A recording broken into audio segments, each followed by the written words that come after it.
In the foreword to Night Shift, which is Stephen King's like classic short story horror book that produced all these movies from my childhood, he wrote that he still takes pains to be sure that my legs are under the blankets after the lights go out. I'm not a child anymore, but I don't like to sleep with one leg sticking out. The thing under my bed waiting to grab my ankle isn't real. I know that. And I also know that if I'm careful to keep my foot under the covers, it will never be able to grab my ankle. And I love that because I think that is the truth of it, right? There's like the reality side, and then there's how we experience it. Like right now in Seattle, it's getting darker and colder, and the other night I had chores to do, and the kids are in bed, and it's 9:30, 10 o'clock at night, and it's got that eerie feeling to it. There's a little bit of fog, and the street lights are kind of going through the newly changed colored leaves, and it's just got that, I don't know, that coldness, that kind of like gets into your joints a little bit. And I'm out, and I'm we're getting ready for the ski season, and I'm going out, and I got my tools, and I'm working on the trailer, and I'm inside the trailer, and I've got this like one lone dome light, right, that's just illuminating this little workbench, and I've got the door open, and I so I can see out into the kind of street and the darknbut I can't really see much beyond that, right? And I'm there, and I'm like futzing with something, just tinkering, and not a care in the world. And then all of a sudden, it is just like the hair on the back of my neck stands up, and there is a figure in the door. And I turn around, and it's out of the corner of my eye, and I'm like, and I like turn, and then of course there's nothing there. And I'm like, oh God, come on, really? Like, did that just happen? And I'm sitting there, and I'm just like, do I go outside? Do I go outside? Do I stay in the trailer? What weapons do I have inside the trailer? What am I doing? Was that real? Was that real? I know that's not real. And logically, I am like 100%. Like, I'm like, all right, calm down, dude. And like, I can put it away, and I can just be like, all right, okay, that was some weird little thing that happened, and it's not real. And I know, like, I can take a deep breath and calmly leave the trailer, right? Like, I can say that to myself. But you know what I did, Cordelia? I fucking ran.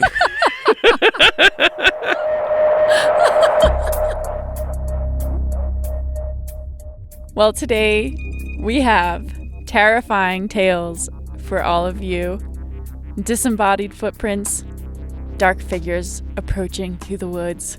So snuggle up with a friend or your favorite stuffed animal and get ready to get spooky. Happy Halloween, everybody. I'm Fitzco Hall. I'm Cordelia Zars. You're listening to Tales of Terror on the Dirtbag Diaries.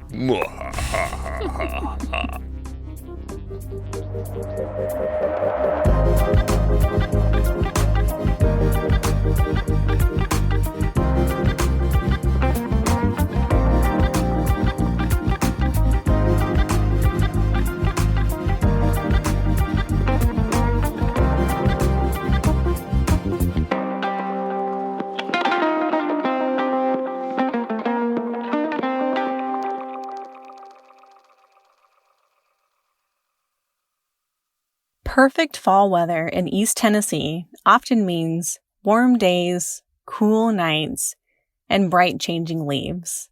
Everyone wants to get outside after spending the summer months indoors with the air conditioning, while trying to escape the oppressive heat and insane humidity.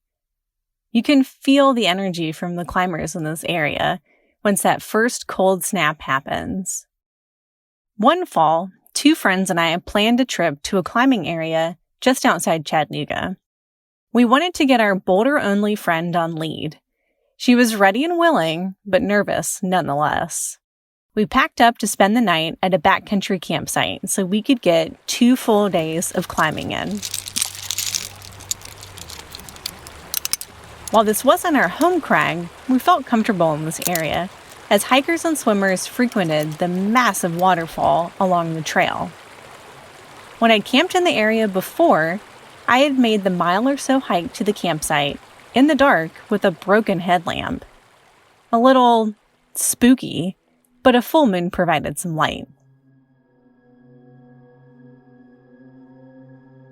Now Avery, Lauren, and I basked in the satisfaction of a successful climbing day. Lauren had exceeded her own expectations of lead climbing. We felt good, sitting around the campfire, eating our dinner. That night, as we settled into our tents, Avery alone and me sharing with Lauren, we listened to the sounds of the night. A slight wind, crickets chirping, as we drifted off to sleep.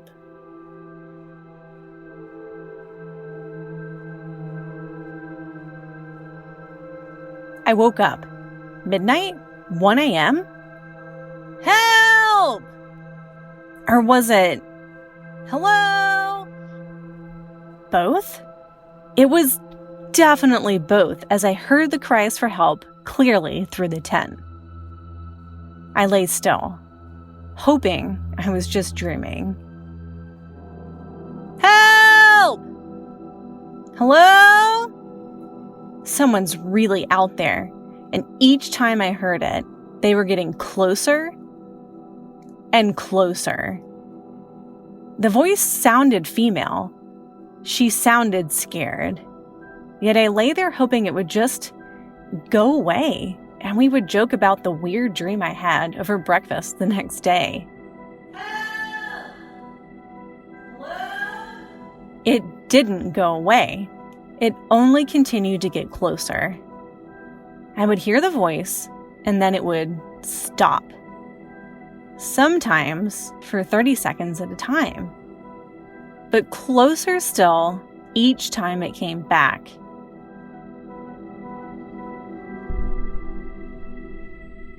The next thing I knew, I heard the shuffling from the tent beside me, while Lauren continued to sleep. Or maybe she was also secretly pretending it wasn't happening. Avery was also awake now, and we talked through the thin walls of our tents. We remembered seeing a search and rescue team in the parking lot earlier that day and wondered if this could be the person they were out looking for. We weren't very far from a cliff line. If this person had no light, they could get dangerously close to the edge. Or worse, fall. We couldn't ignore the situation anymore. Hoping that it was a person lost, Avery suggested we get out of our tents to see if we could help.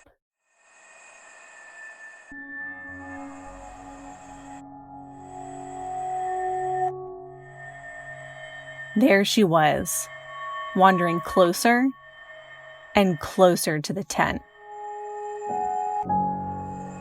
It looked to be a young woman like us, but it was still too dark to make out much. She must have been cold. Her arms wrapped around her torso for warmth.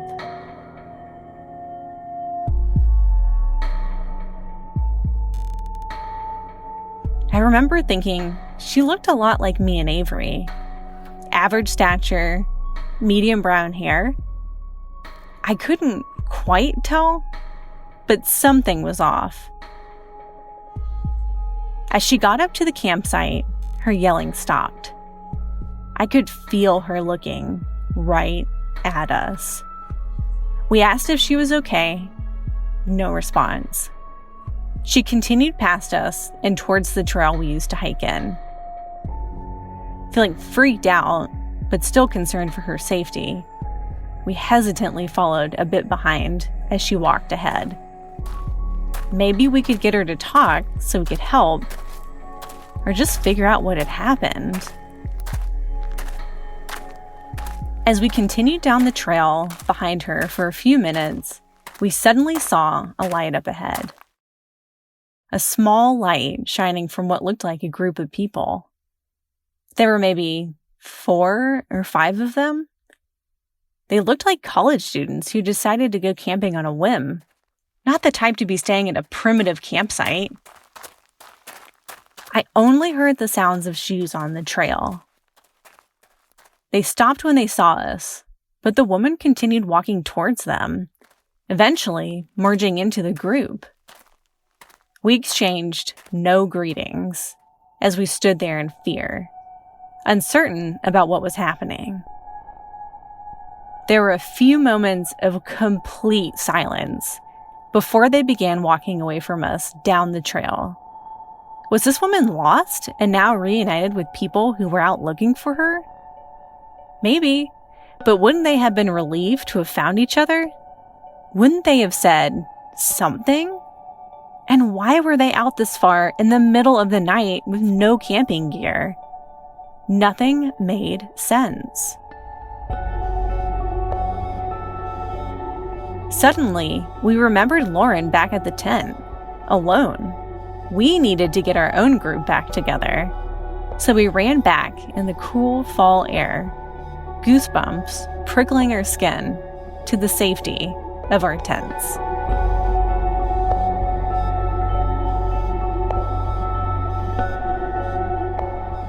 That was Hillary Webster. Next up, we'll hear another haunting tale from Luke Miller. That's after the break.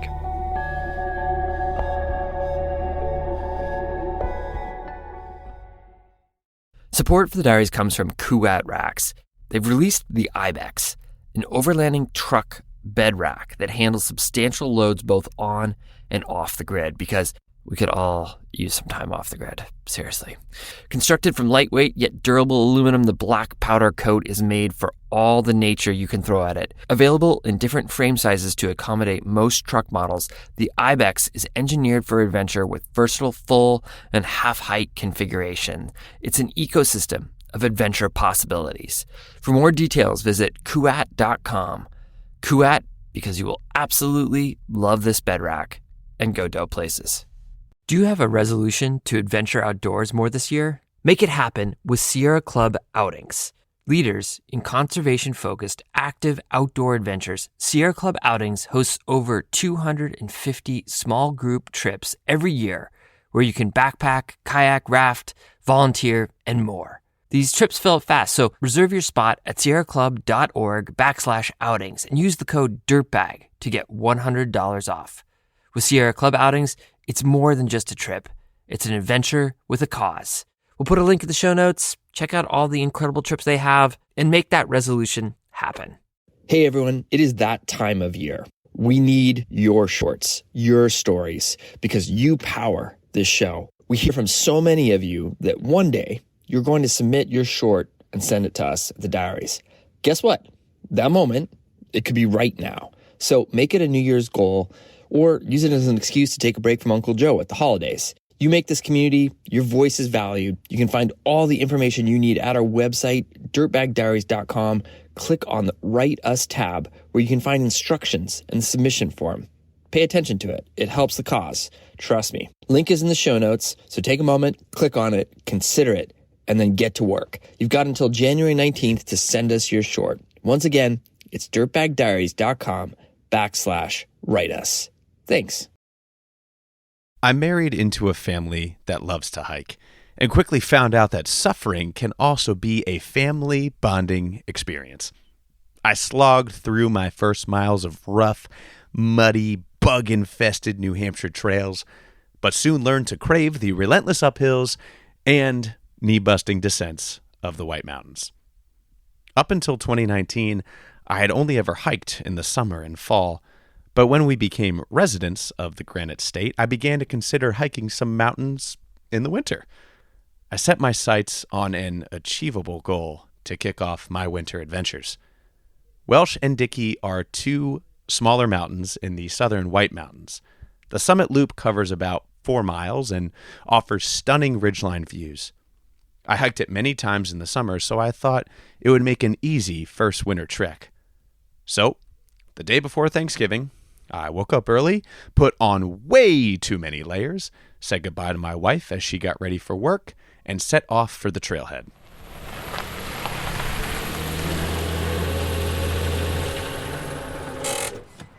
Half an hour later, I pulled into an empty parking lot at the base of the mountains.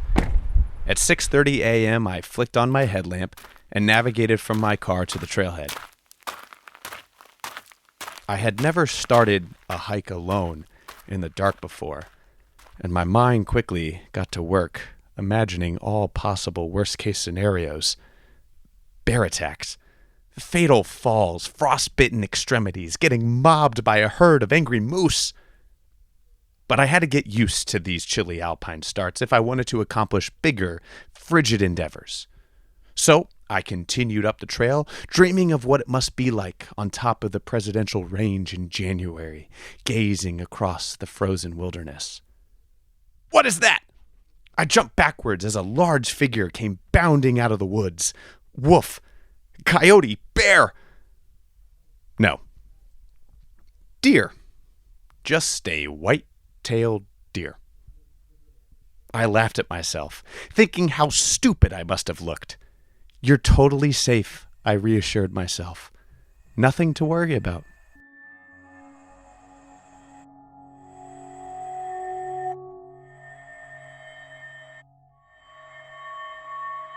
And then I noticed it, illuminated by the light of my headlamp. A single footprint. Tread into the mud on the trail. Normally, footprints smudge a bit when the hiker pushes off to take another stride, but not this one. This was a perfectly clear imprint of a boot, and no other footprints came before or followed this one. That's odd, I thought. I was clearly the first person at the trailhead this morning.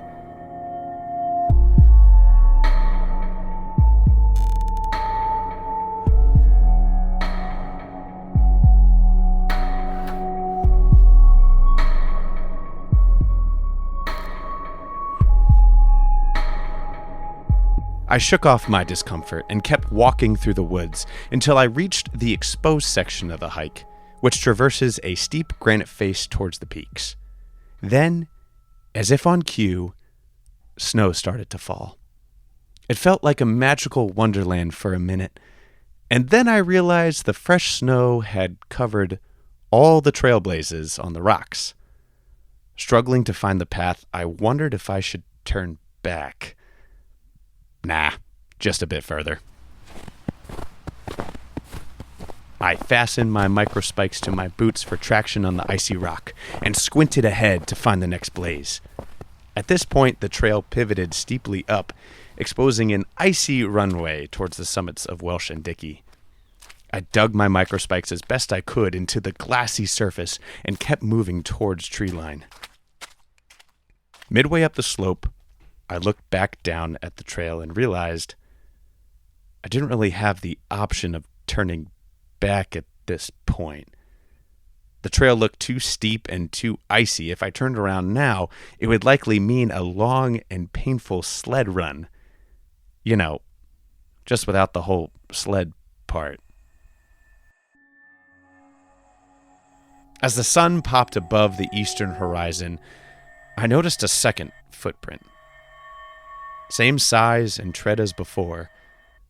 There's no way, I thought. This is fresh snow in the middle of an icy mountain luge, and no other tracks led to this one. Just that single, disembodied footprint again.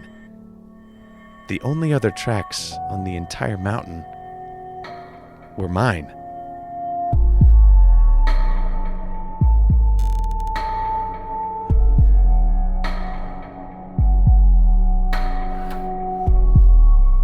Slightly shaken, I continued up the slope to find the next trail marking. As I passed the footprint, I saw another one a few yards ahead, with nothing connecting them. I continued to follow these eerie marks spaced out every few yards until I found a section of the trail I recognized. Up and over both slippery peaks, all the while seeing lone boot prints along the way, disturbing the freshly fallen snow.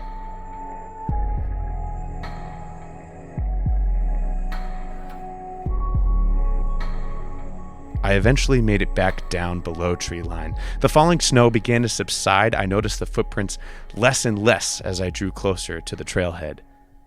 But as I wove through sections of the pine-covered forest, I thought I saw the flash of a blue backpack.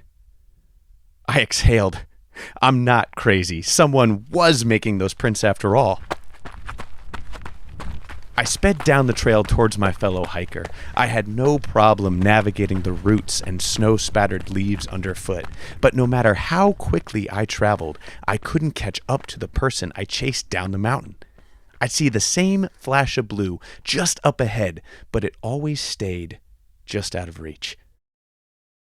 I made the final turn out of the woods and down a short trail that headed back to the parking lot. Surely the other hiker wouldn't be able to get back into their car before we had a laugh about the whole situation.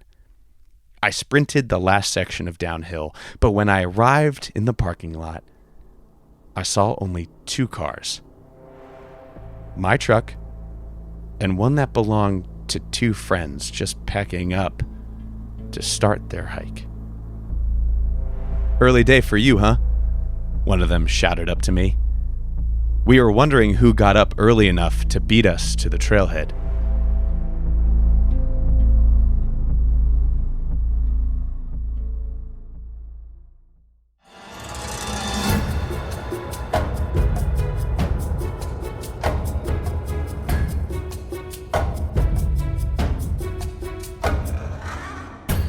Thank you, Hillary and Luke, for sharing your stories. Now we all won't be able to sleep for the next month. Oh, that was awesome. Thank you. Our stories come from friends of friends, and from you, our community. If you have a compelling idea for a guest or a story, please give us a shout. You can use the submission form on our website, dirtbagdiaries.com. Music today from Aiden Baker, Kai Engel, David Beard, and Brendan O'Connell. You can find the links to the artists at our website, dirtbagdiaries.com. This episode was produced by Cordelia Zars, Becca Call, Ashley Langholtz, and me, Fitz Cahall. Illustration by Walker Call, graphics by Anya Miller. Becca Call is our executive producer. You've been listening to the Dirtbag Diaries. Happy Halloween.